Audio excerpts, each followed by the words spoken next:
BBS ရဲ့ချင်းမိတ်ဆွေများအားလုံးမင်္ဂလာပါခင်ဗျာကျွန်တော်အခုတခါမှလူကြီးမင်းတို့နဲ့ကျွန်တော်စီဝိုင်းလို့ရအတွက်နေရာကောင်းလေးတစ်ခုနဲ့ကျွန်တော်မိတ်ဆက်ပေးချင်ပါတယ်မိုင်းလက်ရွှေလမ်းမကြီးမေးတင်ဖြစ်ပါတယ်ဗျဒီမျိုးကလေးကတော့ပြည်ုံးလင်မျိုးရဲ့ရက်ွက်ကြီး17ရေငယ်ထဲမှာတည်ရှိတာဖြစ်ပါတယ်မိုင်းလက်ရွှေလမ်းမကြီးရဲ့ဘေးကိုမှပြည်ကျော်အောင်စီဆိုင်73စီဆိုင်ရှိမှတည်ရှိနေတာဖြစ်ပါတယ်ဗျချိုနင်းစီအိမ်မွန်သိန်းတန်းဆွဲတာဆိုင်ပေါ့နော်အဲဒါကျွန်တော်တို့ဒီမှာဒီမျိုးကလေးပဲဖြစ်ပါတယ်အဲ့တော့မျက်နှာစာအပြည့်ကျွန်တော်ဒီဘက်ဘေးကသူကဒေါင်းကွက်ဖြစ်ပါတယ်မျက်နှာစာအပြည့်60အနောက်ကိုပေ150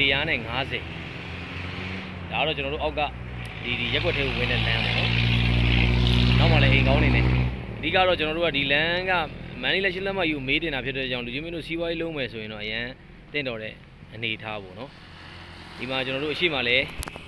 73စီဆိုင်ပြီးလို့ရှိရင်ဒီမှာကျွန်တော်လက်ကလေးတစ်ခုနဲ့ညွန်ပြပြစီခင်ဗျ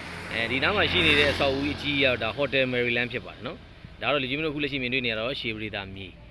ပြိုးရင်ချမ်းပေါ့နော်ဟိုရှိဆက်သွားလို့ရှိရင်ကျွန်တော်တို့အဲ့မှာဗာရှိမလဲဆိုတော့အဲ့ Hotel Maryland ရဲ့အရှိမှာဒီဘက်မှာဆိုလဲပန်ဆိုင်တို့ဟိုဘက်အရှိမှာဆိုလို့ရွှေမူဆယ်တို့ဒီဘက်မှာဆိုလို့ရှိရင်ချိုနင်းစီအိမ်မွန်တို့သိန်းတန်းဆွဲတာဆိုင်တို့ပြည်ကျော်စီဆိုင်တို့ကိုရောက်ရှိမှာဖြစ်ပါတယ်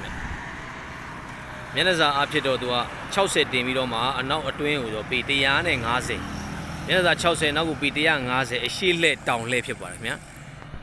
ရောင်းချမဲ့ဈေးကတော့ညှိနှိုင်းဈေးကတော့3950ညှိနှိုင်းဈေးဖြစ်ပါတယ်ခင်ဗျာ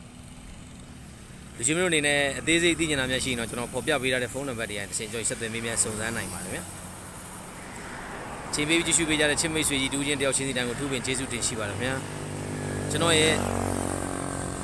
အိမ်ချမ်းမြေ group တွေကိုအိမ်ချမ်းမြေ page လေးထဲမှာအစ်တော့ကျွန်တော်တို့အိမ်နေချမ်းလေးရဲ့အကြောင်းလေးတွေကိုအစ်တော့ post တွေကိုတွေ့မြင်ရဖို့ရအတွက်ကျွန်တော်ရဲ့ BBSH ပြုံးလေအိမ်ချမ်းမြေကျိုးဆောင်လုပ်ငန်း Facebook page လေးကို like and follow လေးလုပ်ထားပေးကြပါဦးခင်ဗျာ YouTube channel ဖြစ်တဲ့ကိုနေစော BBSH channel လေးကိုလည်း subscribe လေးလုပ်ထားပေးကြပါဦးခင်ဗျာ